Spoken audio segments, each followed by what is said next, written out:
Bonjour my friends, I'm Frankie and welcome to Club Foodie Tips and Tricks. My forte is cooking, but with Club Foodie pushing my comfort zone, I also have to come up with some delicious baked goods and decorations. There's a baking item that costs next to nothing when making it at home, and it's sanding sugar. Let me show you how. So my friends, let's get cooking.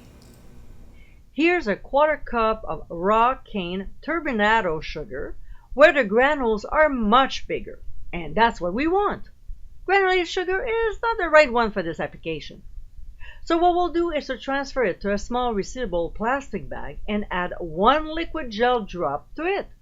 Don't go crazy, 1 is enough.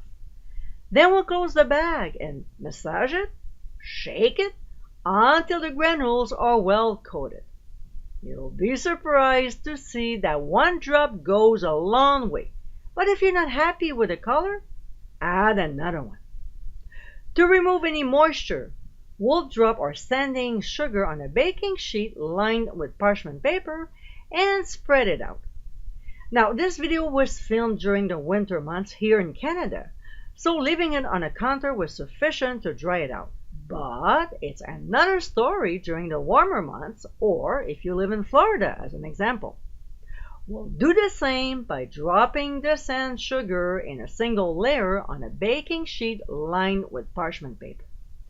The difference is we'll gather the granules closer to prevent them from melting and transfer the sugar to a 170-degree preheated oven.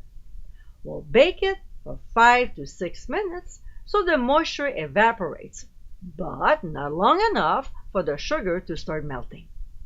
We'll remove from the heat and let it cool off for a couple minutes or so.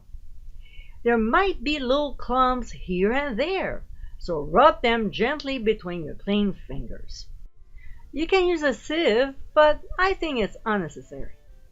When the sugar is dried, we'll transfer each individual color to resealable plastic bags or jars and store in a dry, dark area. For you who wonder what gel I use, here it is, and I bought it online. As you saw in this video, this is a great baking supply to have on hand for a fraction of what they charge at the store. I hope you enjoyed tips and tricks of the day, and for many more, including recipes, visit clubfoodie.com. Until next time, my friends, bon appétit!